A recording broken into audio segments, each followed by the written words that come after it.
الذي شهد عهده إنجازات اقتصادية واجتماعية مهدت لريادة مصر الحضارية في النصف الأول من القرن العشرين، وهي التي أسست لقيادة مصر للمنطقة في المجالات الاقتصادية والصناعية والفنية، القيادة التي تبلورت في أربعينيات وخمسينيات القرن المنصرم. سوف نتناول اليوم جزءاً من حياة وإنجازات الملك أحمد فؤاد الأول، قبل أن نتناول تركيبته هو ووالدته فريال هانم. وسوف نشاهد إنجازاته ولأول مرة من خلال عدد من اللقطات التي تم تصويرها، والتي تعد من التراث المصري بالغ الأهمية، لأنه يؤرخ لتاريخ مصر في حقبة زمنية عظيمة.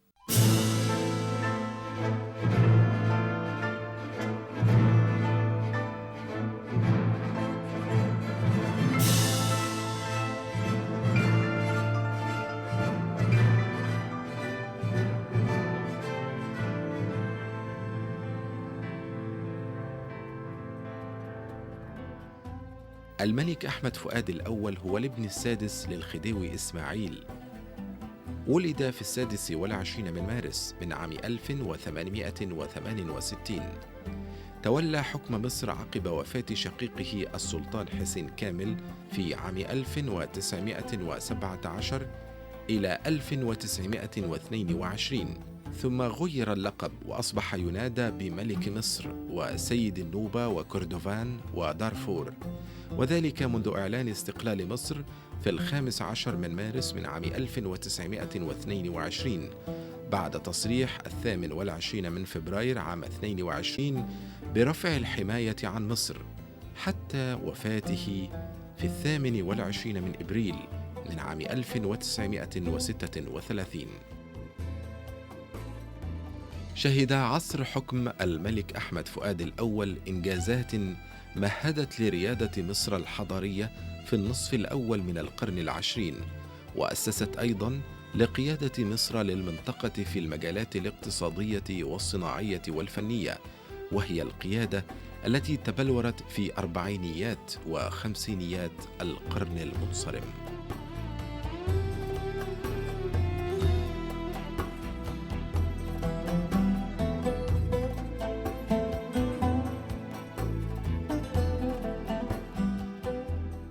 من هذه الإنجازات إنشاء الجامعة الأهلية، جامعة القاهرة، وهي من أولى الجامعات في المنطقة العربية في العصر الحديث.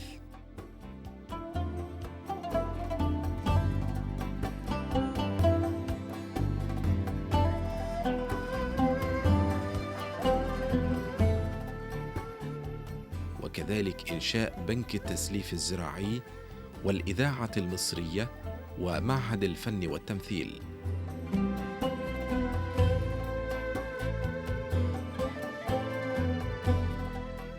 ومن أهم إنجازات عصره أيضاً إنشاء بنك مصر عام 1920، وما ترتب عليه من قيام مشروعات مصرية رئيسية مثل شركات مصر للطباعة وحلق الأقطان والتمثيل والسينما والنقل والملاحة ومصايد الأسماك والغزل والنسيج بالمحلة الكبرى والطيران والغزل والنسيج الرفيع بكفر الدوار، وغيرها من المشروعات الكبيرة التي أسهمت في تطور الحياة في مصر بصفة عامة.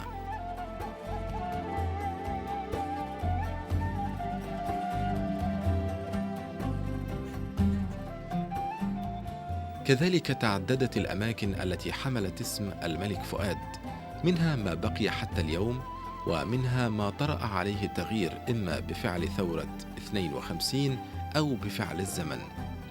من هذه الأماكن مدينة بور فؤاد الساحلية التي تقع على الضفة الشرقية لمدينة بورسعيد. وبور فؤاد هي اسم من كلمتين، بور ومعناه ميناء بالفرنسية، وفؤاد وهو اسم الملك. وقد ذهب الملك فؤاد لافتتاحها في عام 1926، وإنشاء المدينة كان عمل ضروري من أجل تخفيف العبء على مدينة بورسعيد ولتيسير العمل بقناة السويس، بعد أن كان الضغط قد زاد على ميناء بورسعيد. وهذه بعض اللقطات التي تم التقاطها له أثناء زيارته إلى مدينة بورس فؤاد. يتضمن هذا الفيلم مشاهد لوصول المدعوين والزوار لمحطة الإسماعيلية قادمين من القاهرة.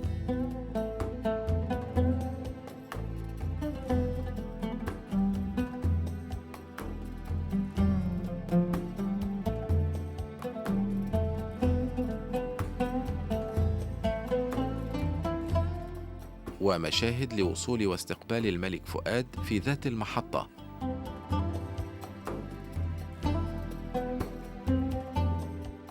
ومشاهد أخرى للجماهير المحتشدة على جانبي الطريق لتحية الملك.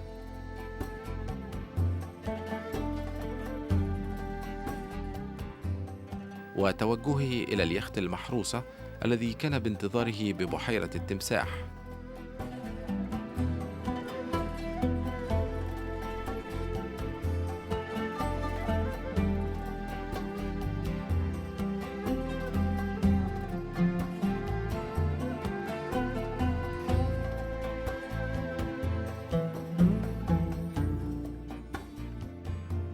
ومشاهد لاستقبال نائب رئيس شركة القناة للملك فؤاد أثناء وصوله للميناء للتوجه ليخت المحروسة.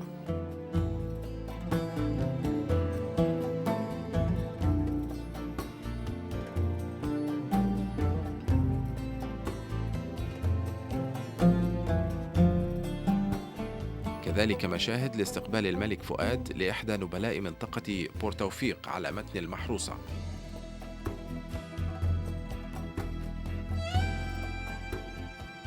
الملك فؤاد يقوم بافتتاح مدينة بور فؤاد في 21 من ديسمبر من عام 1926.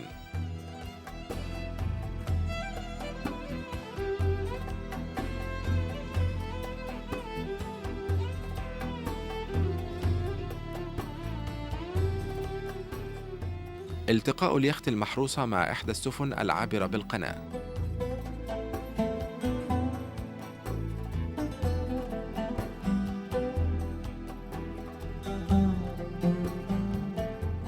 مشاهد لوصول المدعوين والزائرين إلى بور فؤاد.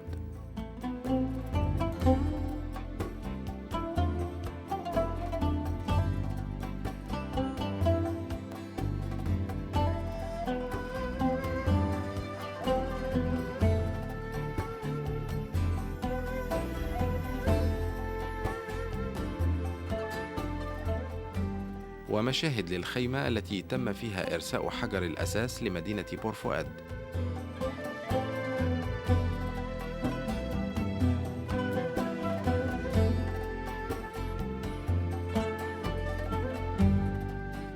ومشاهد لقرية بور فؤاد الجديدة التي تضم المنازل الخاصة بالعاملين في القناة.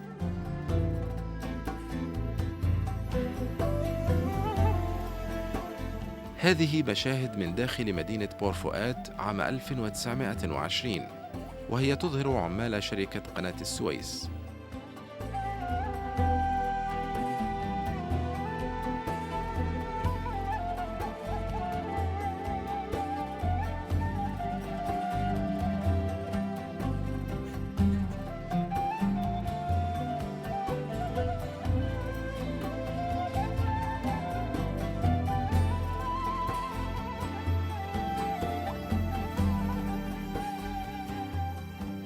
يتضمن الفيلم أيضاً مشاهد لمجموعة من الآلات الحديثة التي تملكها شركة القناة.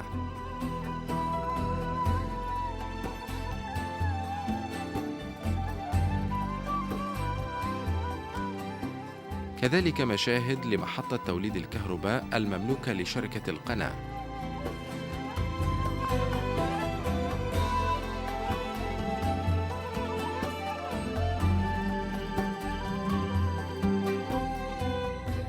ومشاهد لورشة الضبط والإحكام الخاصة بالقناة.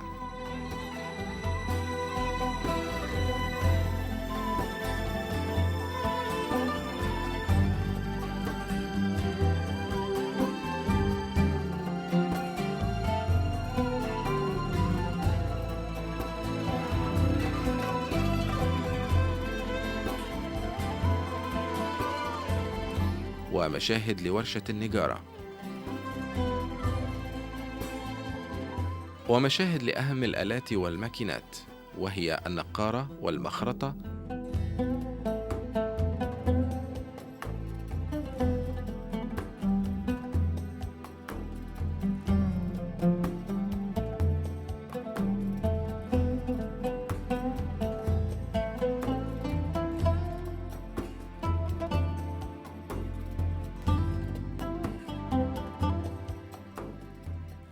ومشاهد مختلفة للورش التابعة لشركة القناة.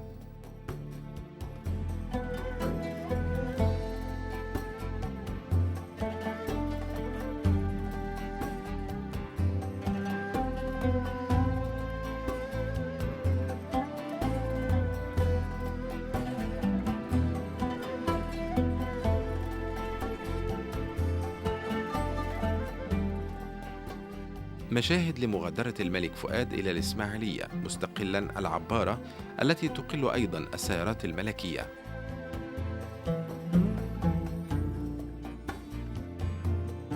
ومشاهد لمرسى بورتوفيق عند غروب الشمس.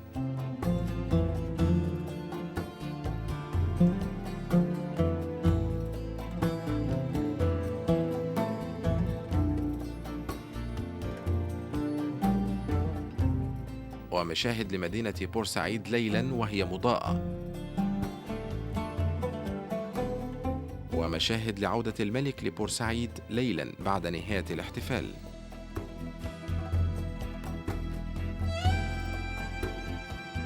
ومشاهد لليخت الملكي وهو متجه إلى البحر الأحمر.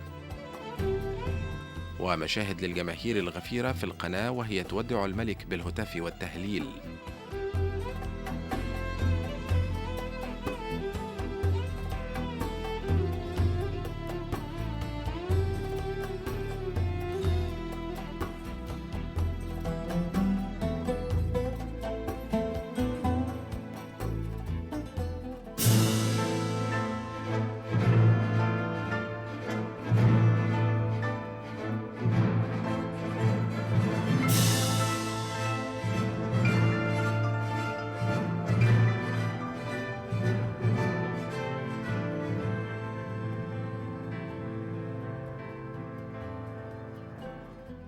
كان السلطان أحمد فؤاد على وفاق مع الحركة الوطنية الوليدة بزعامة سعد زغلول ورغبة المصريين في الحصول على قدر من الاستقلال.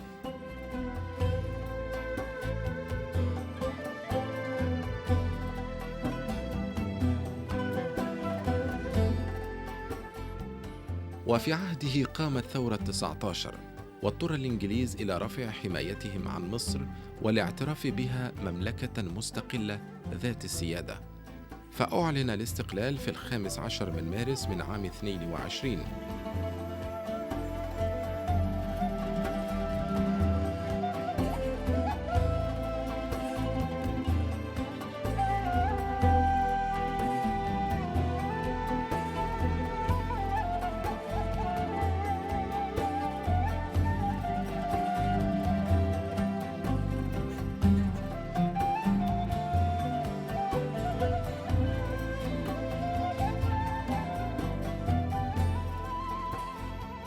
وتم في عهده تأليف أول وزارة شعبية برئاسة سعد زغلول، وذلك في يناير من عام 1924.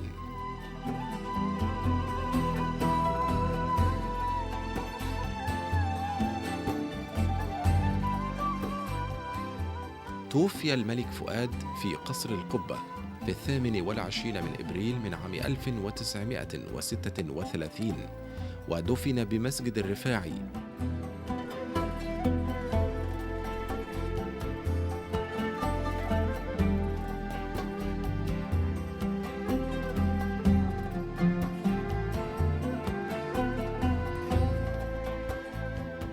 وعقب وفاته صعد ابنه الملك فاروق ليخلفه على عرش مصر، الذي يعد آخر من حكم مصر فعليا من أسرة محمد علي، قبل تنازله عن العرش لابنه الملك أحمد فؤاد الثاني، الذي كان يبلغ من العمر 5 أشهر، حيث سافر مع والده ولم يعد، حيث انتقلت مصر بعد ذلك من الملكية إلى الجمهورية.